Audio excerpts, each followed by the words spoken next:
ay mag-aaral na sa salita ng ating Panginoon. At kayo ba ay may mga dalang bala? Alam niyo ba yung bala? Ha? May baril na kayo, wala naman kayong bala. So, ibig sabihin, pag tayo po ay Christians, mga kapatid, dapat meron tayong Bible. Ha? Sino rin kami mga Bibles na dala? Ay, nasa na mga Bible nyo? Ang bira. Ayun, okay, meron isa doon. Ang iba yan, ayun, meron pang isa doon. Mga kapatid. Mas maganda mga kapatid, meron tayong Bible. Alam nyo, hindi, dala-dala Bible dito. Alam niyo mga kapatid, nung ako po ay nag-uumpisa pa lang sa pananampalatayang ito, alam niyo, tuwang-tuwa po ako na nagkaroon po ako ng Bible na Old and New Testament. Kasi usually, ang naging Bible ko ay New Testament. Dalaga ko lang ako, parang kayo mga dalaga. Ilan taon na kayo mga iha? Magmula doon. 7? Ay, 11. Okay, 7 o 11. Okay. Sa'yo iha? 13. Ikaw naman. 13. Naku, mga dalagita. Alam niyo yung mga ganyung edad ko, nakapulot ako ng Bible na napulot ng mother ko sa baha, yung Bible, malaking Bible mga kapatid. At ewan ko ba, naging high school ako, yung Bible na yan na matagal na pinulot ng mother ko, nilagay sa mga lagay sa bookshelf. So, wala akong mabasa. Nabasa ko ngayon yung Bible na punit-punit na. Mga kapatid. Ngayon, itong Bible na ito, ang siya palang nagsilbing tinatawag na butil. Okay? Nagsilbing butil siya habang pinabasa ko, nagpapatakot ako. Kasi yung part ng Revelation, yung last part ng Bible, nakakatakot. Ayoko ng ganito. Ang ganito pala yan. Uuwi pala ako. Yung mga ganon. So, pero ganun pa man, nagkaroon ako ng tinatawag na naging malapit ang puso ko sa pagbabasa ng Bible. Okay?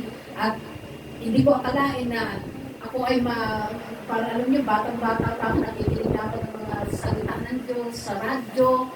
And ganun pala yung ng Panginoon na inumpisahan na niya ako sa mga ganun na maliliit na bagay. Amen?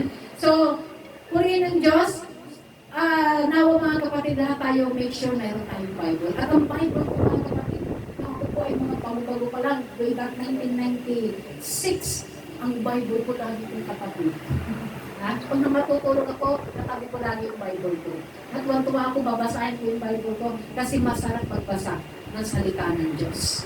Amen? Napakasarap basahin ito. Praise God. Kesa yung binabasa nyo, yung message ng buko nyo. Ay, yung mga TikTok yan. Masarap mga kapatid. Marami kayong matututunan sa salita ng Diyos. Amen. Praise God. So tayo po mga kapatid. Hallelujah. Okay. Let us all stand mga kapatid for the reading of His Word in the book of ano nangyayari? Okay. So, yan. Huwag tatakbo. Lakad lang. Lakad lang. Okay, let us all stand mga kapatid. 1 Corinthians chapter 15 and verse 58. Okay, 1 Corinthians, mga kapatid, basahin natin. Hallelujah, as we read the Word of God. 1 Corinthians 15 and 58. Okay, sa lahat na nakakita na, magsabing praise the Lord. Praise the Lord. Okay, so let's read it mga kapatid.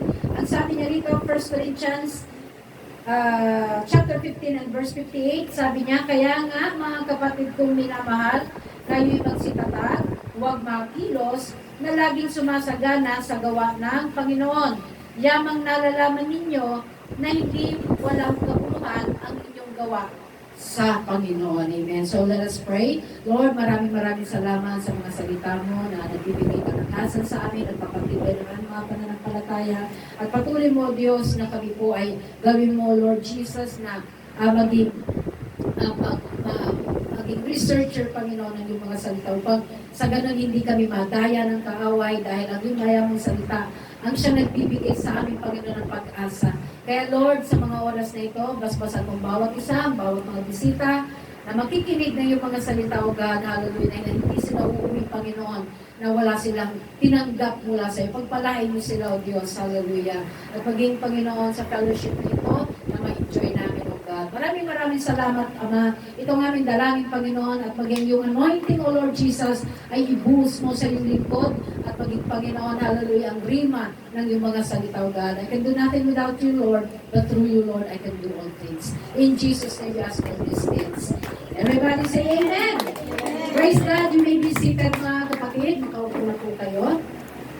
Praise God. So kung napapansin ninyo, mga kapatid, napinturahan na po, mga kapatid, sa labas. Tanungin ko kayo, isa-isa lang. Anong kulay ang nakapinta? Sino ang nagsasabing gray? Taas ang kamay. Anong kulay? Madam Queen Basil. Doon sa labas yung pag ang makahula, may tanghalian. Mali. Ang kulay po na yan ay kulay beige. Tingnan nyo, ang palda ko kulay beige. Ang sapatos ko kulay beige. Mahilig po ako sa kulay ng beige. Amen. At usually mga kapatid sa ibang bansa, especially sa bansang Canada, yan po ang kanilang paborito kulay. Kaya nung nagkamali ng pinta si Brother JC, iba sana yung pipinta namin dyan, pagpinta niyang gano'n, nakita ko agad yung kulay na favorite ko, ay yan na, yan na. Pero yung asawa ko, tinitingnan niya, parang mali akong pinta rito Pero alam niyo mga kapatid, nung lumabas yung combination, maganda po ang pinaginasan. Purihin ng Diyos. Kasi yung desire ko na kulay, nangyari. So, ang susunod ko na kukulayan, kasi yung kapatid ko, alam niyo, sabi niya, sabi bahay mo, Tiche, parang Bisaya. Ay, na ibang kulay. Uy, gusto ko yun. Ibang kulay, ang buhay ko. So, alam niyo, ayaw niya ng technicolor, wala Kung ano yung available na pinta, di pinta. Mga kapatid. So, pinta lang ng pinta. Pero next, God's will, mga kapatid, when the Lord gives us the blessing, uumpisahan na po dito sa loob kasi hindi ko siya mapintahan without the ceiling. Kailangan talaga naman yung isa. And I know that the Lord will provide for it. Praise God. Naniniwala ba kayo? Yes, ang Diyos kumikilos sa Amazing Grace Church for 5 years, mga kapatid, na tuloy-tuloy ang pagpapala, consistent ang blessing ng Diyos if you are consistent. Sabi mo nga sa katabi mo, consistent ka ba? Consistent ka ba? Yung pag ibig sabihin ng consistent, tuloy-tuloy na mayroong direksyon, hindi lang yung ikot-ikot lang, pero walang direksyon. Mga kapatid, so umagang ito, mga kapatid, yan po ang ating pag-aaralan. Hallelujah. Nandiyan pa ba kayo? Mga nasa likod. Pansinin ninyo, yung mga natutulog-purutin nyo, pag nakikita niyo yung mga mata na nagtatantalizing, mga kapatid, tanungin mo, gusto mo ba ng ulan? Pero tayo dyan, tumulan. Napakasarap matulog dyan. Pagkatapos, pag gisingin nyo, pag malapit na magtanghalian. Kapatid, alam niyo, nakahirap naman talagang kunin yung tulog. Sa totoo, hindi malawak naman yung pagmunawa natin, di ba? Especially mga BPO, mga BPO dyan, mga nagtatrabaho sa call center, kapatid. Malaya. Okay, praise God. So, ang ating pong tatalakayin sa umagang ito ay may pinamagatang, force yourself to be consistent. Pilitin mo talagang maging consistent. Yung hindi putol-putol, kailangan dire-diretso. Amen. Hallelujah. So, sino po dito mga kapatid, yung napakarami nilang pangarap sa buhay. Ang dami nilang mga bagay na gusto ma-accomplish. And yet, never happens. Hindi nangyayari. Bakit kayo? Tanungin natin yung mga scholars natin dito. May mga sikreto yan, bakit sila mga naging scholar, bakit sila dumaan sa mga pagiging top-notcher, mga kapatid, mayroon silang ginagawa. Okay. Hallelujah. Sabi mo sa katabi mo, huwag matutulog. Ayan, nagkalapit. Tulog-tulog kayo dyan, Praise the Lord. So, ito po mga kapatid, there's a difference between the seed and the tree. Ano ang pagkakaiba ng sa seed pa lang at naging puno na? Anong pagkakaiba nila dalawa? Ha? Ang seeds, mga kapatid, di ba, tawag dito, nilalagay mo siya sa ilalim ng lupa. Tama? Ilalagay mo siya sa, wala naman tayo, meron din, pero usually, na talagang ang seeds ay binabaon yan. Okay. Hallelujah. So, once na ito pong seed na ito, yung butil na itanim mo sa lupa, mga kapatid, di ba, sa seed, madilim. Okay? Madilim. Pero doon po sa madilim na kinaroroonan niya, may nangyayari doon. Ha? May nangyayari doon sa madilim na kinalalagyan ng butil na ito. At ang nagpapagrow o yung nagpapalago sa kanya, walang iba kundi ang tubig. Tama? Tubig. At sa patuloy na lalagyan ng fertilizer, lalagyan mo ng tubig, para nangahalagaan mo, doon sa loob ng lupa na yan, may naghaganap. Ano nangyayari? Di ba natatanggal yung skin, yung ito? Ha? Tapos bigla na lang, nagugulat ka lang, mga ilang araw lang, nakikita mo na, nag-sprout na siya. Ha? Yung bang lumalabas na talaga, yung dahon niya. Tama? So, ngayon mga kapatid, ganito po yung sitwasyon natin. Na tayo po, tumanggap tayo sa ating Panginoon. At sa pagtanggap natin sa ating Panginoon, hindi tayo pinangakuan ng Diyos ng aspaltadong daan. Tama? Hindi tayo pinangakuan ng Diyos. O anak, maglingkod ka sa akin. Bukas, milyonaryo ka na. Bukas, meron ka ng Rolls Royce na may payong. Ha? Ha?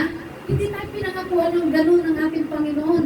Na anak, pag maglingkod ka sa akin, magkakaroon ka ng billions of dollar. Magagaling sa PPWH.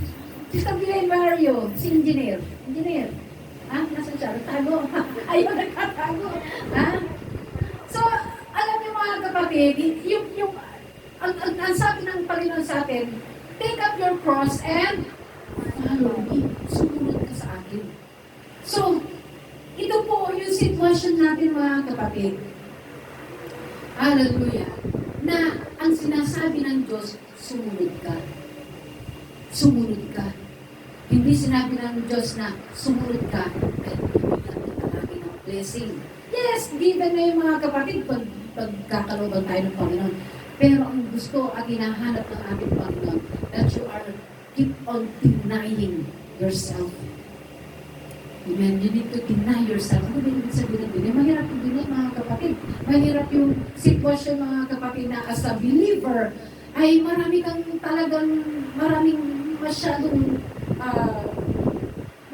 isi-set aside. Tama po ba?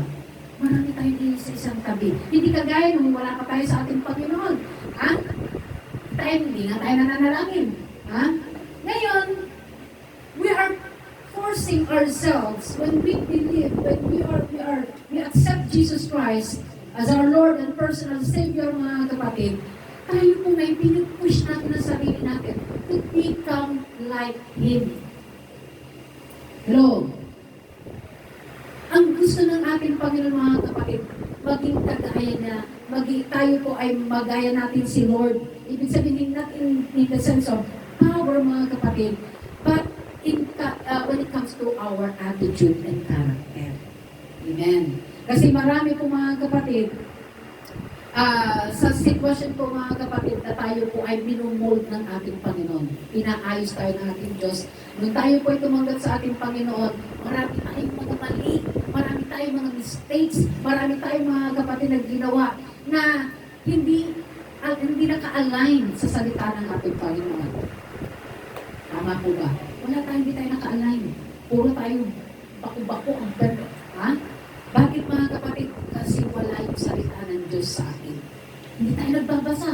Kaya nga sinasabi, mga kapatid, ng Psalms 119 and verse 105, Thy word is a lamp unto my feet, and the light unto my path. Ibig sabihin, ang salita ng Diyos ay nagsisilbing ilawan. Ilaw natin siya. sa ating nilalakaran. Sa landas na dinaraanan natin, siya po ang nagsisilbing yung salita niya, ang nagbibigay sa atin, ay, mali pala ng ginagawa ko. Habang nagbabasa ka, mga kapatid, nakukorek ka. Di po ba? Di ba pag kumain pa ng salamin, sa umaga lalo, tingnan mo yung mukha mo sa salamin. Ano yung tsura mo? Di ba? May punta ka pa nga eh. Ha? Tapos yung buhok mo gulo-gulo. So ngayon, ay, ano ba yung tsura ko? Ha? Thank you Lord kasi magaling na yung mata ko. Hindi na ako naka-shades. Ha? Nung nakara naka-shades ako, para akong artist pa. Sina para si Angelina Jolie. Kapatid. At ganun pa mga kapatid na kailangan salaminin natin, kaya nga lagi sinasabi ng ating Panginoon, magpasa. Kasi maraming mga mistakes natin, makikita natin nandito yung correction. Ha? May correction. So, di po ba pag ikaw ay nagsusulat, especially sa mga estudyante, hindi naman sa lahat naman, pag tayo po ay nagsusulat mga kapatid, susulat tayo, nagkakamali tayo, gagamit tayo ng correction, ano ba tawag doon yun? Ha? Correction tape para hindi makita yung mistake. So, ganun din mga kapatid, na ang ating Panginoon may correction.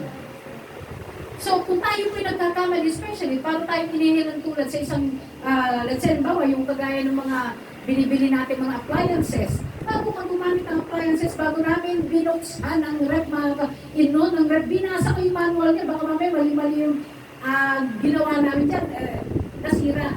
So, ganun din sa ating mga kapatid, na para malaman natin yung purpose natin.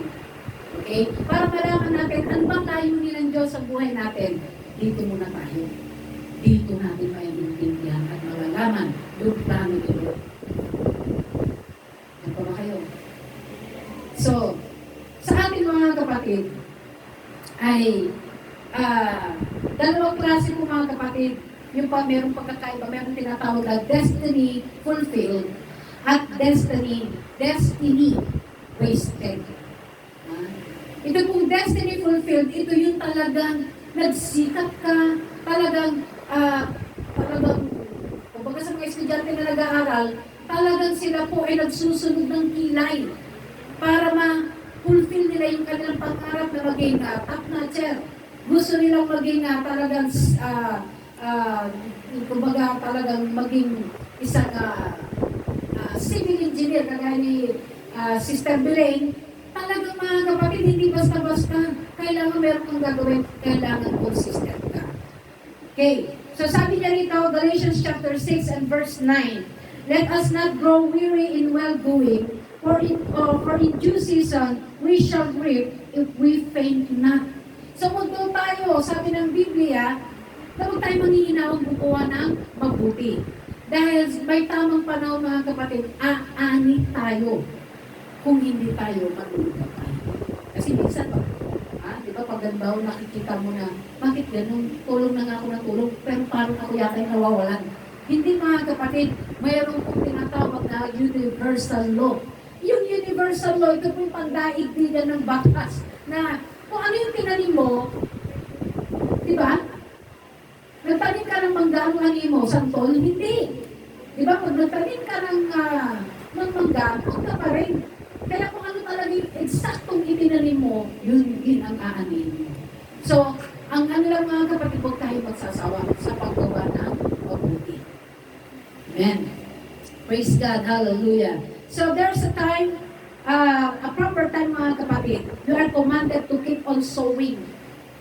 We are being commanded to keep pressing, walking faithfully. So, sa ating mga kapatid, as a believer, sino po rito ang mga born again na po, yung tumanggap na sa Panginoon? Dapat? Okay. So, sa atin po mga kapatid, we are being commanded mga kapatid na magpatuloy na, kahit na hindi tayo believer eh. Di ba meron tayong puso na binigyan tayo ng Diyos pag nakakita ka ng may naglilimos? Ha? Pag-uwi tinapay. Di ba binibigyan mo? Kahit alam mo lang yung mga bata. Yung mga bata, ate, hindi naman ang pera mo. Nasa bakery ako. Tinapay na lang. Hindi, ayaw ko na tinapay. Aba, juicy ka pa. Nga tinapay na binibigay ko sa'yo. Mas mahal pa sa ibibigay ko sa'yo. Ha? Juicy. Sorry naman. Lalayo nga ako konti, backward ako konti. Kasi alam niyo mga kapatid, yung mga bata, yung computer lang nila. Ha? Yung mga mahilig mag-computer, yung mga addict dyan, yung mga nag-addict-addict. Ha? Ay, hindi talaga, alam niyo pag nakakita ko, pero pag alam kong talagang kailangan, ha? Binibigyan natin. Kasi hindi naman dapat tutulong ka eh. Tama po ba?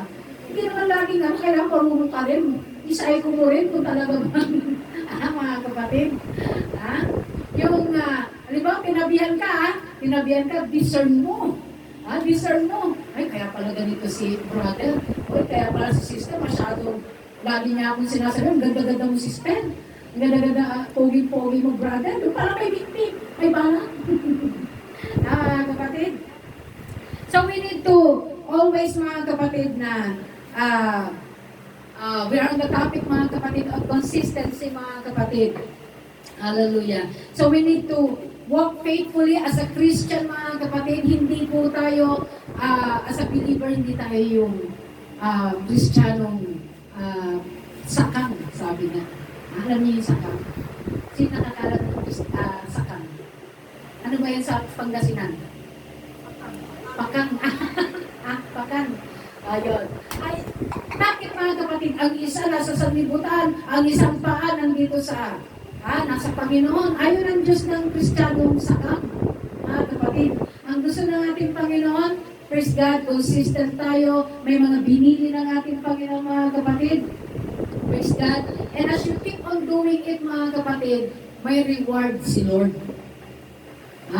May reward ang ating Panginoon kapag tayo po ay patuloy na ginagampanan, ginaganap natin yung kalooban ng ating Panginoon. When we started, mga kapatid, starting this ministry, hindi pa po kami tinawag sa ganitong larangan ng pagpapastor, mga kapatid. Kami pong mag-asawa ay tumutulong na sa church.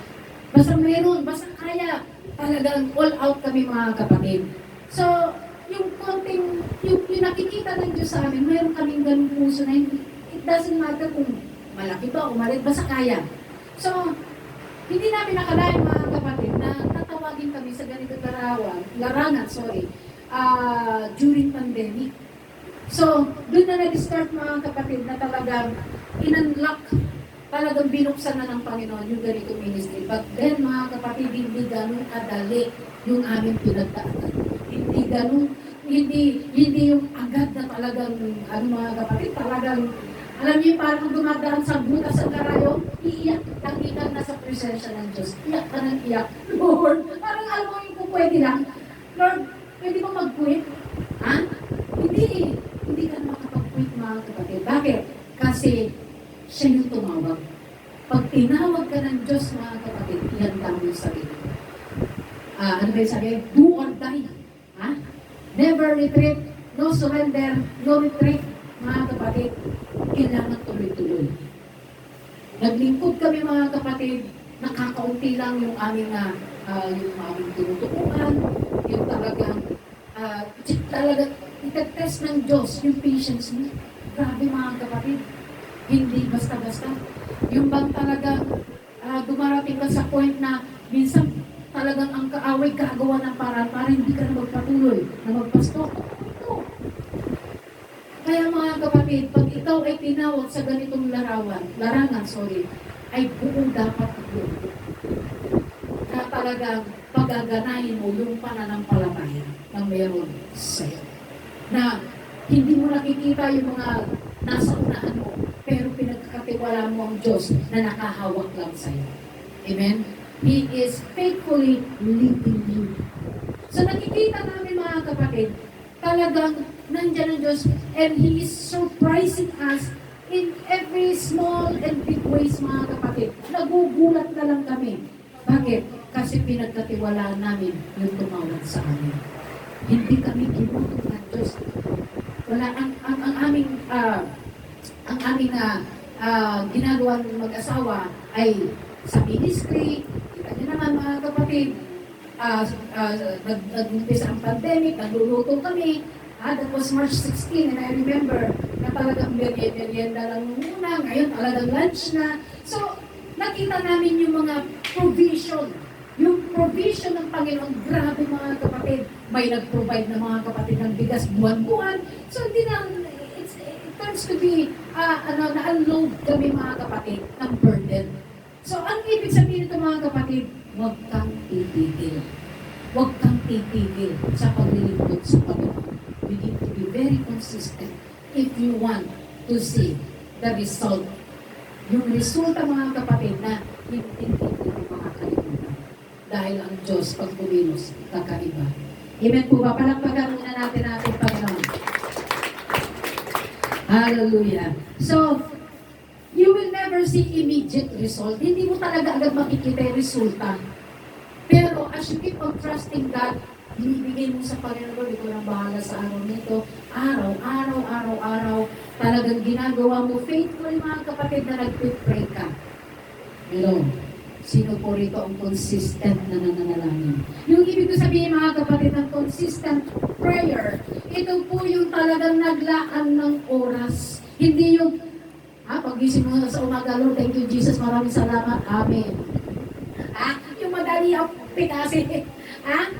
Hindi po yun ang well, alam nyo, gusto ng Panginoon meron tayong quality time. Di ba dito sa may mga asawa? Pag yung asawa ninyo, araw-araw na lang, o sige na darling, saka na tayo mag-usap kasi busy ako, nagsiselfon ako. Di ba? Naiinis ka kasi mas marami siyang oras dun sa mga bagay-bagay kaysa sa'yo. So maiinis ka, di ba? Ganun din ang Panginoon. Maiinis ang Diyos pag marami ang oras mo sa cellphone, marami ang panahon mo sa panonood ng K-drama, marami kang panahon sa kung ano mga bagay. Pero sa akin wala kang panahon. So, ang Diyos pala natin, ASP. Kulang sa pansin. So, ang hinahanap pala ng ating Panginoon, tayo ng quality time. Iba po yung may quality time ka. May binabanggit ang Biblia na kung kayo ay mananalangin, kailangan papasok kayo sa room o sa kwarto. Nabasa niyo na po ba yun? Alam niyo po ba yun? So pag kayo po ay mananalangin, very specific na sinabi ng ating Panginoong Yesus na kung kayo'y mananalangin, kailangan pumasok kayo ng kwarto. Bakit papasok ng kwarto?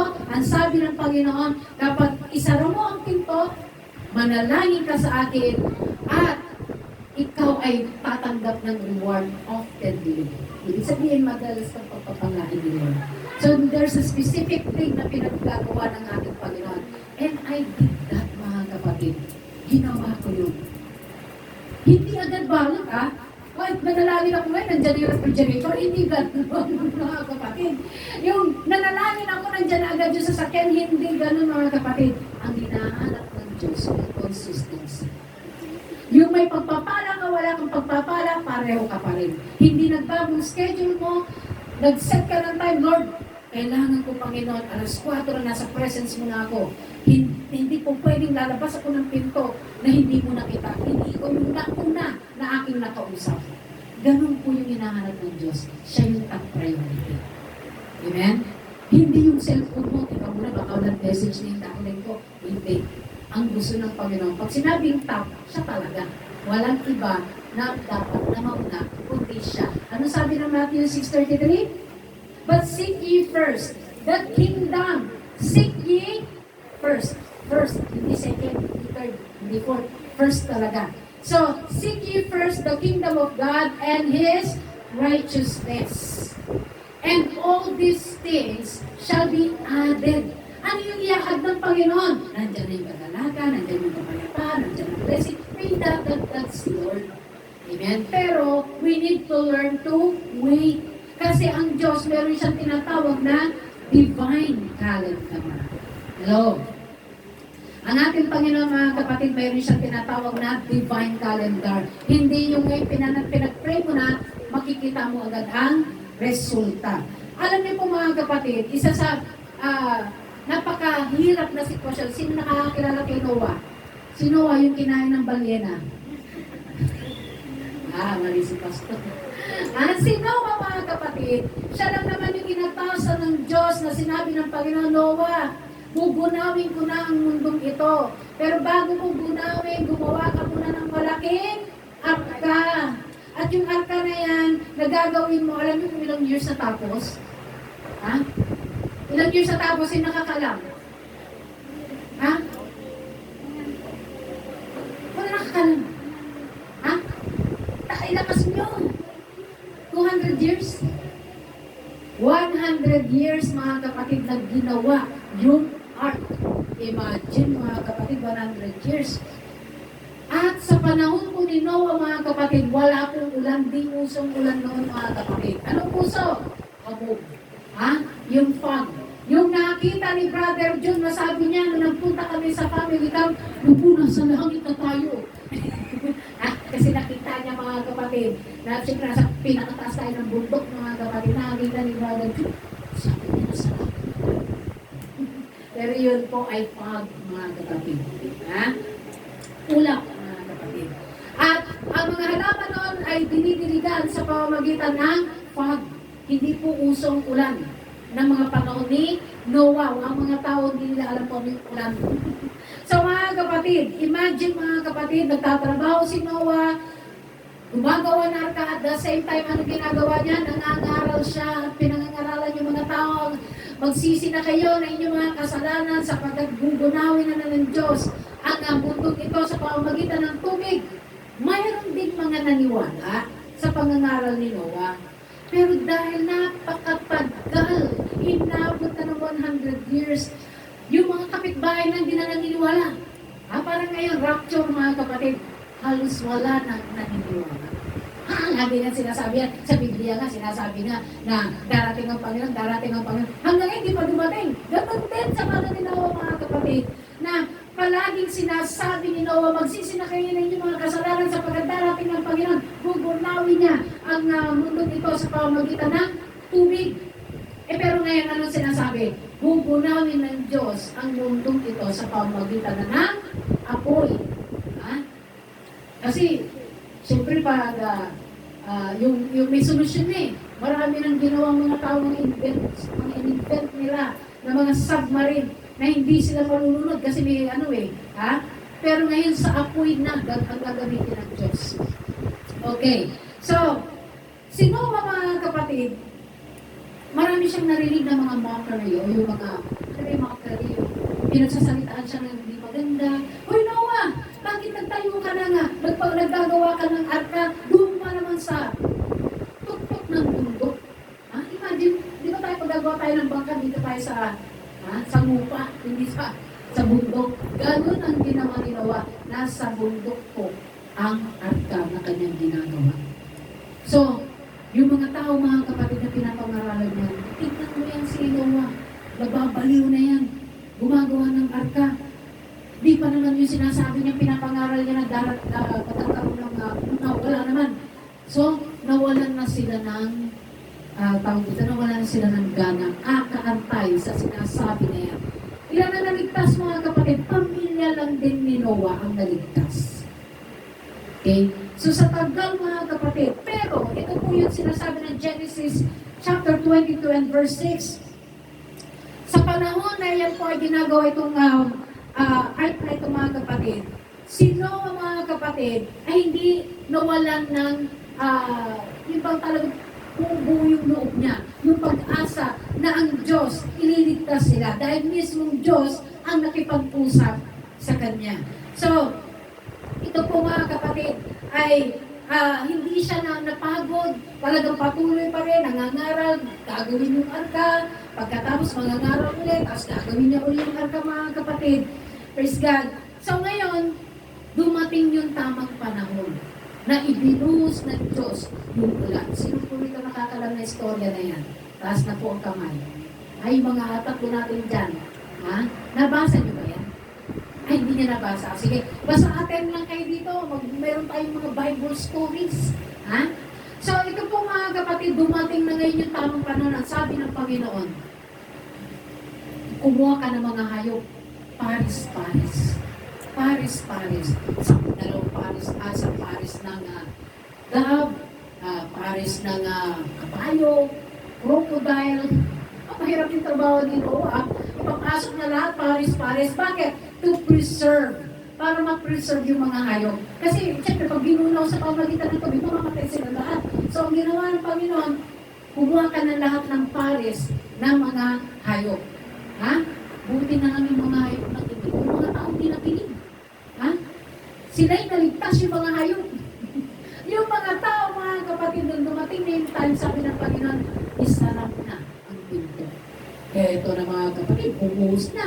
Ang malakas na ulan, nagulat yung mga tao. Totoo pa rin sila sabi ni Noah na uulan ng malakas, etc.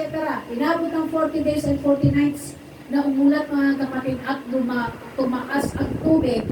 At yung mga tao mga kapatid na hindi nakinig sa kanya, sabi niya, Noah, buksan mo ang pinto. Sabi ni Noah, hindi ako ang nagsara ng pinto. Yun yung masakit mga kapatid. Na yung bang gusto ni Noah na maligtas sila, pero ang masakit mga kapatid, hindi sila nakinig. Same as sa panahon po natin ngayon. Bakit? Kasi sinabi ng Biblia na kung ano yung nangyari sa panahon ni Noah, mangyayari sa panahon ngayon. Okay? So, mangyayari sa panahon ngayon. Kaya tayo po, patuloy tayo nangangaral, nag-Bible study, nag-aaral ng salita ng Diyos. Bakit? Kasi po mga kapatid, pinangako na ng Diyos sa atin na siya po ay tayo po na naglilingkod ng matapat sa ating Panginoon, tayo po ay magdadagit. Ibig sabihin, yung bigla ka na lang mawawala. Bakit? Kasi inilipat ka ng Panginoon doon sa lugar mo. Amen? Masarap yun. Mga kapatid, hindi mo matitikman ng kamatayan. Bakit? Kasi nagtapat ka sa Panginoon. Talagang ibinuhos mo na yun. Talagang binigay mo na kay Lord yung buhay mo. Nasabi mo, Panginoon, ikaw nang bahala sa akin. Basta gagawin ko yung part ko. Mangangaral ako. Pagsasabihan ko yung mga kapatid ko na mayroong pagkamunaw ng mundo. Okay? So, yan po yung ating po mga kapatid na kailangan na tayo po ay maging consistent. Even sa ating po mga kapatid na tayo po, mga Kristiyano, mga believers, hindi po tayo mayroong ang kaaway wala pong day off. Ha? Si Satanas walang day off yan. Patuloy yan mga kapatid. The moment na ikaw ay tumanggap sa Panginoon, tandaan mo, you are the number one enemy. Target ka na. Ha? Bakit? Bakit target ka na? Gusto niya na ibalik ka kung saan ka nanggaling. Okay? Yan po ang kanyang assignment. Pero sa ating mga kapatid, tayo po ay sinabihan na ng ating Panginoon na dapat maging matalino tayo. We need to be wise as serpent and harmless as doves, mga kapatid. Kaya mga kapatid na, hallelujah, marami yung gusto na makatapos sa pag-aaral. Marami may mga business mga kapatid na nag-uumpisa na talagang gusto nila na maging matagumpay. Ang iba naman, ang gusto ay lalo pang magpakalalim sa paglilingkod sa ating Panginoon. But the problem is, mayroong dumating na distractions. Hindi ko ito maiwasan. Yung mainit ka naglilingkod sa Panginoon, biglang may dumating na problema. May distraction na ipapadala. And there are times, mga kapatid, that the Lord allows distraction for you to be discouraged. Ina-allow ng Diyos, mga kapatid, na gamitin sa Satanas para ma-discourage. Okay? Ang mahirap, mga kapatid, pag hindi po tayo rooted and grounded, kaya lagi po sinasabi magbasa tayo ng salita ng Diyos. Bakit? Pag may dumating na ang problema at hindi mo alam ang salita ng Diyos, wala kang pinangkahawakan, kinakapitan na lakas. Sapagkat ang salita ng Diyos, ito po yung kalakasan natin talaga.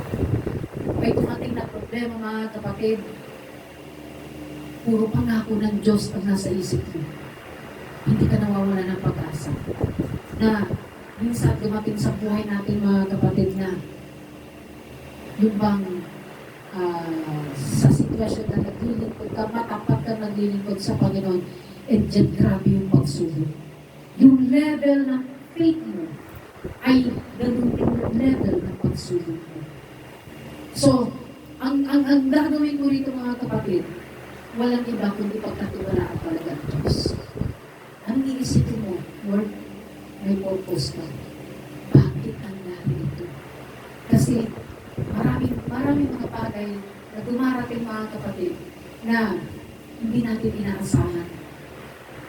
Ang Diyos alam na ngayon na nasa harapan natin. minsan inaalis na yan. Bakit? Inaalis niya yung mga obstruction. Kasi pag hindi niya inalis siya, mapapahamak tayo. So minsan, yun po dapat yung ating maging mentality. Bakit may mga pagkakataon na ang Diyos hindi niya ibinibigay ang lahat na ibinibigay mo? Dahil alam ng Panginoon, ikakapahamak mo. Sabi nga, di ba, kung sa mga nanay, mothers knows best. Di ba, mother? Alam ng mga nanay, yung the best para sa kanilang mga anak. Ganun din ang ating Panginoon. Alam niya kung ano yung the best para sa kanilang mga anak. Amen? Parapakan natin ang isang pangalan ko na first God. Mayroon po isang storya, ito na istorya ko na to, ito para na lang sa mga ng pamilya. Mayroon pong kapatiran na siya po ay isang nanny o yung domestic helper sa Canada. At siya po mga kapatid ay napaka-faithful sa pag-attend sa church. Very faithful mga kapatid. Ayaw niya na hindi siya makakadalo sa gawain ng Panginoon. Especially Sunday, it is for the Lord. So ngayon nawala siya ng trabaho, pero mayroong nag-offer sa kanya ng trabaho. At ang trabaho nito mga kapatid, malaki ang sweldo, pero wala siyang day off ng linggo. Meron naman isa na nag-offer sa kanya, maliit ang sweldo, pero makakapag-church siya. So, syempre, kahit sino, ano bang maganda? Malaki ka, tumataginting. Pero alam niyo mga kapatid, pinili niya yung linggo na siya ay makapag-church. Pinili niya. Alam niyo mga kapatid, nung pinili niya yung ganung trabaho, pumunta siya sa tinatawag na yung hills, yung parang burol sa Calgary. At umupo siya doon, sabi niya, Lord, pipiliin ko yung Sunday na may off ko. Pero, ang hiling ko Panginoon, kasi tanaw talaga mga kapatid sa Calgary, tanaw na tanaw mga kapatid, yung mga naglalaki, mga high-rise buildings mga kapatid, mga matataas na buildings. At ang sabi niya, Panginoon, balang araw, isa sa mga buildings na diyan po ko ilalagay. Alam niyo mga kapatid, yun yung kanyang declaration ng nangyari. Accountant siya mga kapatid by profession, yun ang kanyang tinapos. At nung natapos na niya yung pagnanani o yung pagiging domestic helper ng mga kapatid, ay naghanap na siya ng trabaho sa office work. Nag-umpisa siya sa maliit, hanggang sa siya po ay naging isang general manager sa isa sa mga tinuro niyang building. Alam niyo mga hawak niya?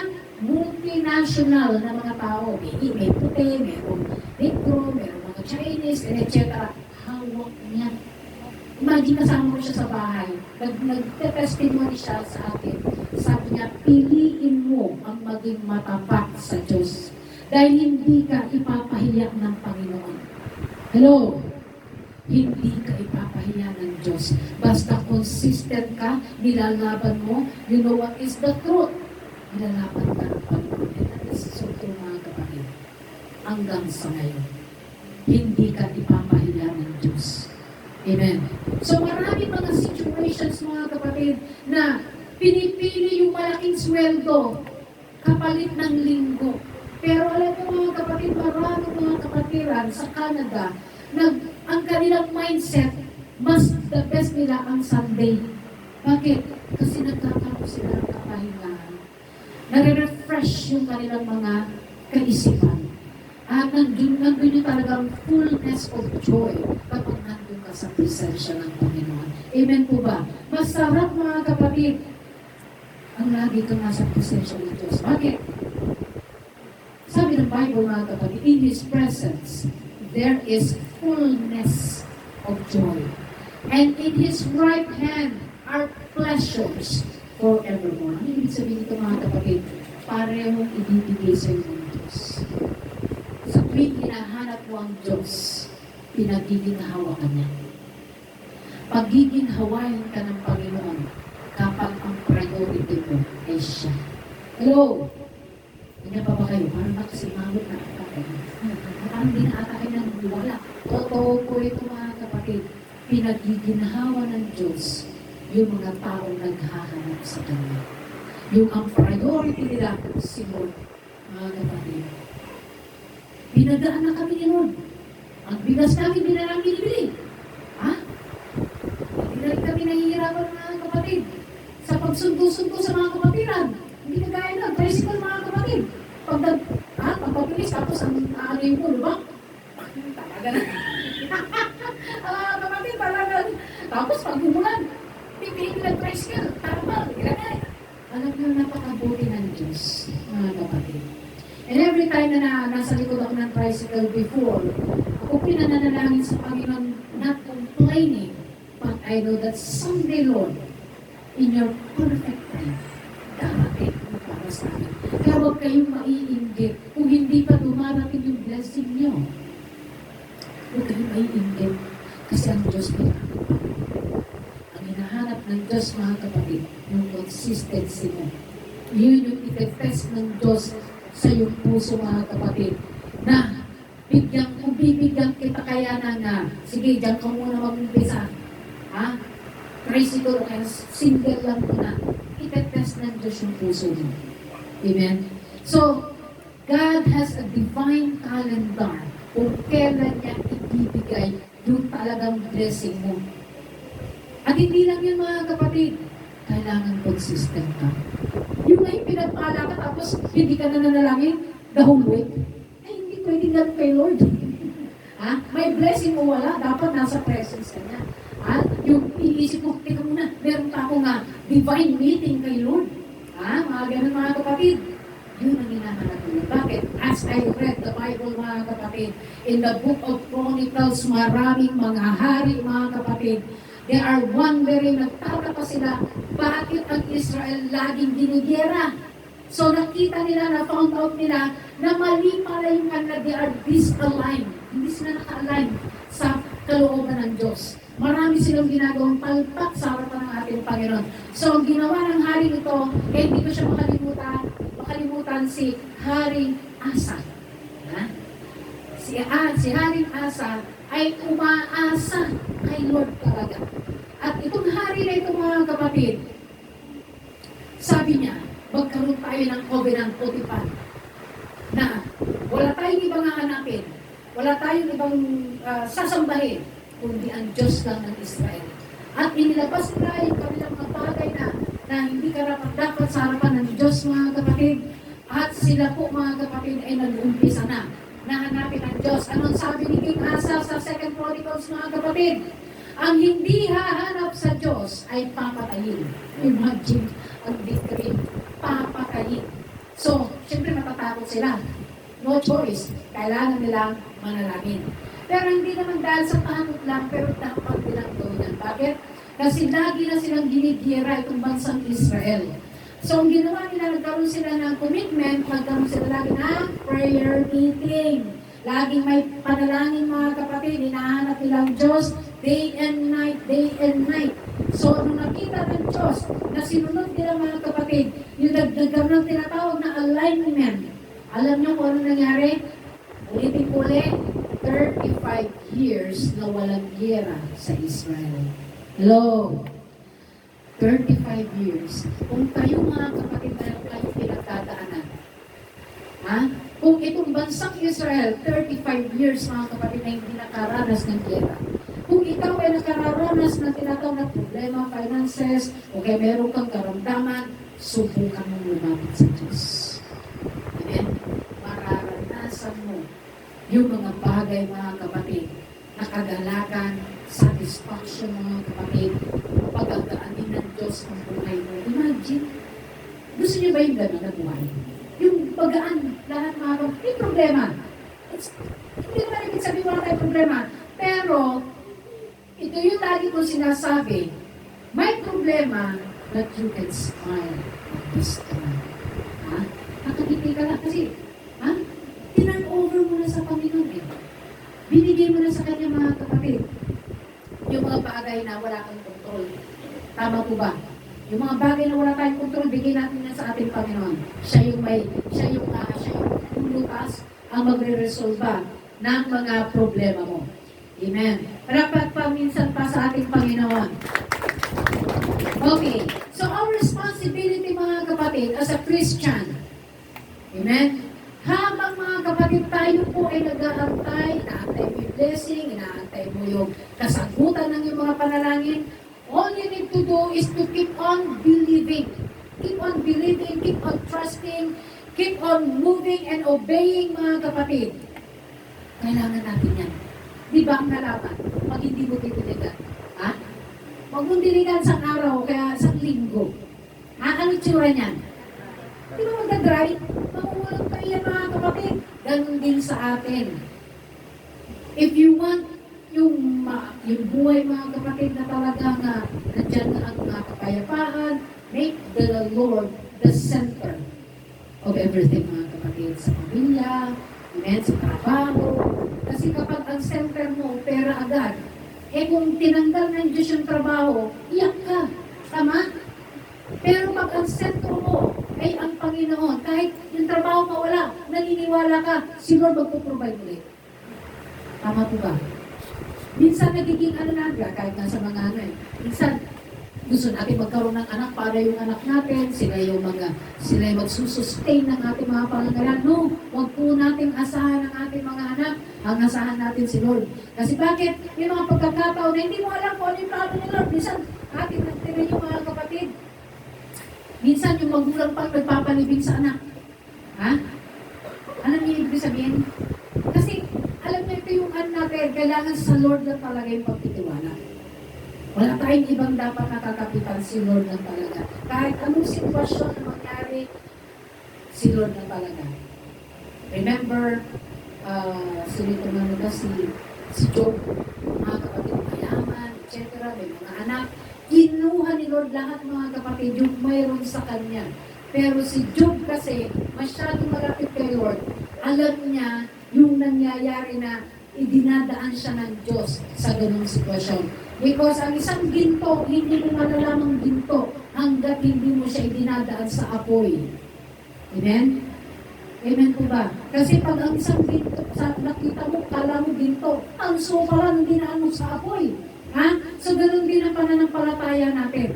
Yung paglilingkod natin sa Panginoon, parang ginto yan, mga kapatid.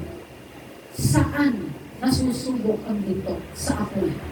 Ganun din sa atin, apoy ang magsusubok. Ang sa atin, nagpapakinang. Kasi pag napagtagumpayan mo yan, another level up ka na naman, mga kapatid. Diba? Sino rin yung mga nakapaglaro ng Candy Crush? Candy Crush. Diba sa Candy Crush, may level 1, level 2. Ha? Pahirap ng pahirap. So, ganun, mga kapatid. Yung level natin, kung bata ka pa lang sa Panginoon, hindi ka nagbibigyan ng Lord, diba? Sa mga magulang. Lagi ko mong sinasampol. Ha?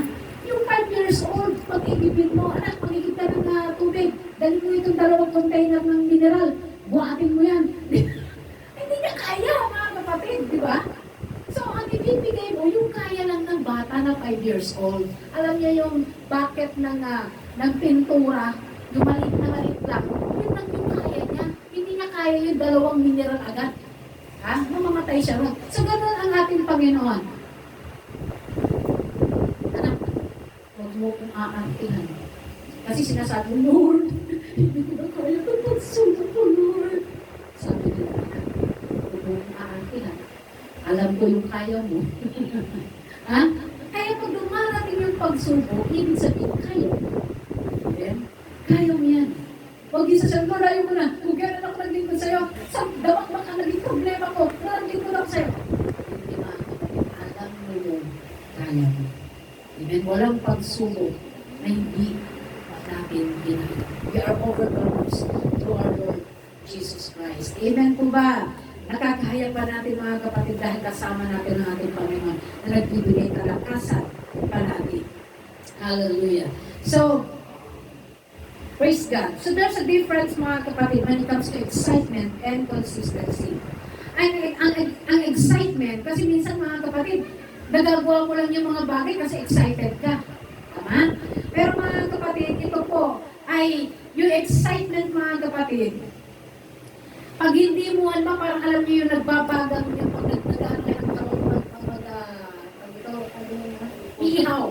Di ba pag mag-iihaw ka, papaypayan mo yan para yung apoy, lalo na mag-umapoy. Ha? magliyab, mga kapatid. So, pero pag hindi mo siya ginamitan ng fan, o di kaya paypayan siya, mga kapatid, mag-i-stop yan. So, sa excitement, mga kapatid, ito po yung problema. Na-excite ka lang, ay, masaya dun sa church, ay, maganda yung ano ron. Tapos, dumating yung problema, ayaw mo na. Ha? Parang ano naman, marami tayong mga sinasabi, mga kapatid. Pero mga kapatid, sa consistency, ito naman, yung pag alam mo, nakikita mo na, pag nag-iihaw ka, na nakikita mo parang wala nang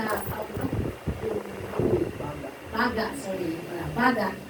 Consistent ka na nagpapaypay para patuloy na magbaga yung ano yun na? Uling. Okay, uling. So, yan yung mga kapatid. Kailangan consistent tayo. Gusto mo na makatapos bilang engineer, civil engineer, Sister Belaine talaga naman, mga kapatid. Purihin ng Diyos. Kaya dahil ang kapatid natin ito, talagang napakasipag. At nasa third year na siya. Parang kailan lang, mga kapatid. First year lang, third year na. Bukas makalawa, isa na siyang ganap na civil engineer. Amen? Grabe yung, alam niyo, minsan nagkaroon ng practice dito, tapos dala niya yata yung mga assignment niya. Pagtingin ko, mga X1, XX, ano ba yan? Hirap pa naman yung ayaw ko. Yung mga, hinahanap mo yung X, wala na nga, iniwan ka na. Hanapin mo pa. Ay, ayaw ko yan. Kapatid, pero Sister Bill, yung mga XXXYZ, XX, ay, sabi ko, buti na lang tapos na akong mag-aral. Ayoko na mag-aral. Yung mga ganyang mga subject, alam nyo, by profession, tapos po ako ng midwifery. Naging registered midwife po ako. At sabi ko, ay salamat, wala nang map dito sa midwifery. Ang bigla, may sociology. Kailangan pa rin pala ng map dito. May map pa rin pala dito, pero yung map nila hindi ganun kapindi, mga kapatid. I hate numbers. Sabi naman sa word ko, mga kapatid. Pero, purihin ng Diyos, nakatapos din ako. Pero yung balikan, yung mga numbers na yan, tama na ako sa subtraction, multiplication, addition, multiplication, and last, multiplication, division, addition, subtraction. Kaya ako, saludo po ako doon sa mga engineer natin, yung mga teachers natin na narito, Sister Jenny May, kaka-graduate niya ng BSE and major in Sociology. Dean's Lister po yan, mga kapatid. Kaya po rin ang ating Panginoon. Meron pa tayong mga teachers dito, mga kapatid. Kaya pagpatuloy lang kayo, mga kapatid, mag-aral. Kung gusto niyo makatapos sa pag-aaral, talagang tsatsagaan mo. Hindi po pwedeng, gusto mo makatapos, nagbubulak-bul ka. Hindi pwedeng ganun, mga kapatid. Pag nag-aaral ka, unahin ang pag-aaral. Hindi boyfriend, hindi jowa, mga kapatid. Sino dito may mga jowa na? Ayaw din po tasan kami. O sige, ako na lang. Yung jowa. Alam niyo, hindi ko inulang ng jowa na nag-aaral ako. At salamat na lang din sa Panginoon. Noong mga panahon ako nag-aaral, ang taba-taba ko. Parang, kung nakikita niyo yung katawan ni James, hindi naman ganon. Yung tama lang mataba talaga ako noon. Walang nanligaw. As in, talagang walang nanligaw. Sabi ko ba ganon? Si ate ko lang nililigawan, ako hindi. Tapos, gusto kong kasama ko yung sa Sagara. Ano yung Sagara pag Flores de Mayo? Yung Reyna Elena. Si Reyna Elena.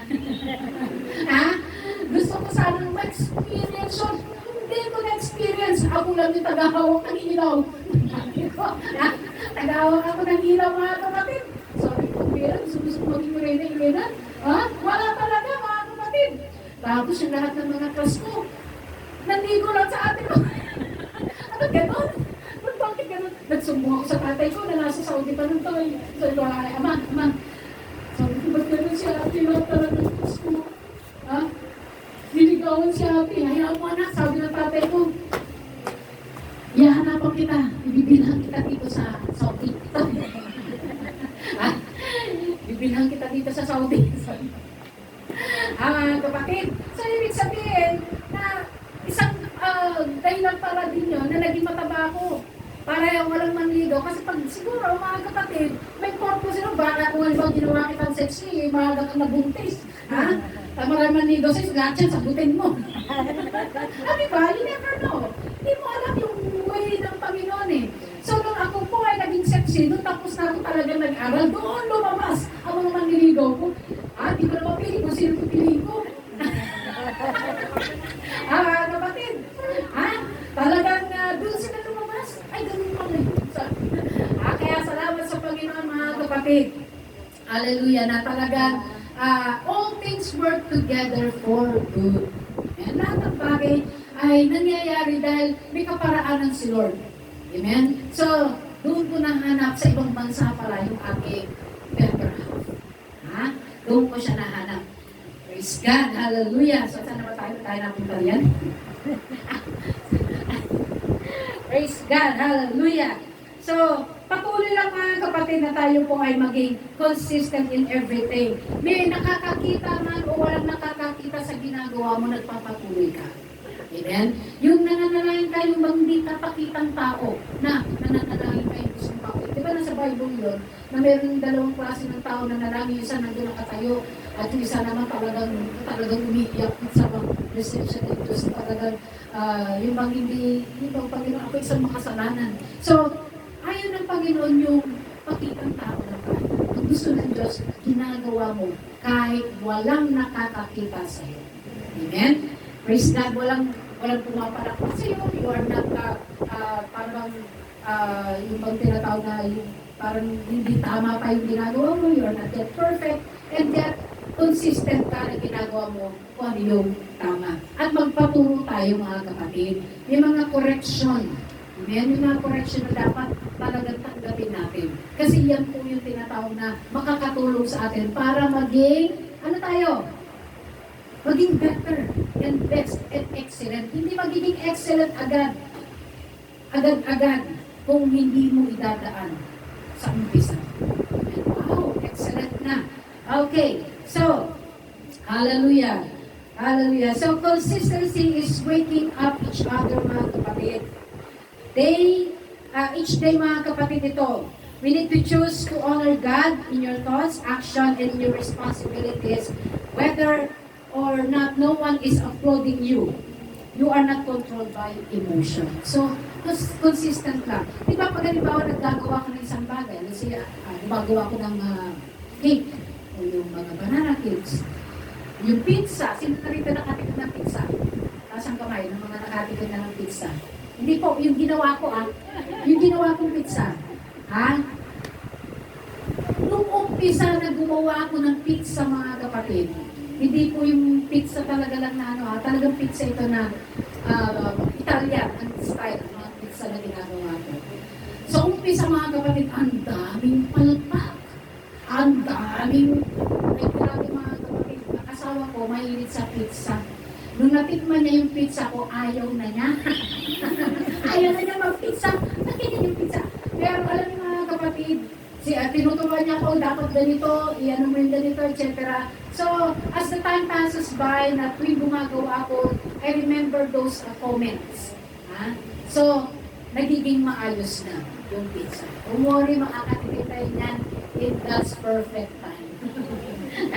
In God's perfect time, mga kapatid. Praise God, hallelujah. So, I'm almost done, mga kapatid. At last na aking sasabihin, mga kapatid, is God is interested in your character than in your comfort. Mas interesado pala si Lord sa character natin. Minsan, dadaan ka ng Diyos sa mga may mag-iinis sa'yo, meron yung mga tao na talagang may gagawin silang di maganda, just to test your character. Not the comfort na kailangan mo lagi.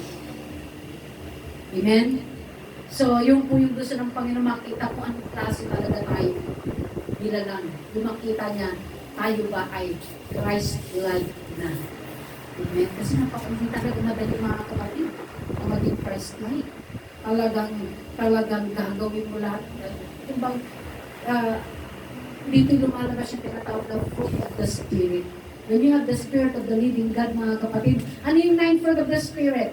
Love, joy, peace, long-suffering, gentleness, goodness, faith, temperance, and meekness, mga kapatid. So, lalabas po yan lahat na yan when the Holy Spirit is in you. Pag nasa inyo po yan, lalabas yan. Amen. Matetest lahat. Yung patience mo lahat siya, mga kapatid, lalabas yan. Praise God. So, ganito mga kapatid, ang nangyari rin kay Joseph. Si Madam Scarlett, mga kapatid, nung kami po ay nag-Bible study, we talk about the life of Joseph. Ito po sa, pag binasa niya mga hindi pa mga nakapagbabasa ng story ni Joseph, mga kapatid, napakaganda niya. Nung unang-una ko siyang binasa, ako po ay umiiyak pagkatapos nung binasa ko siya.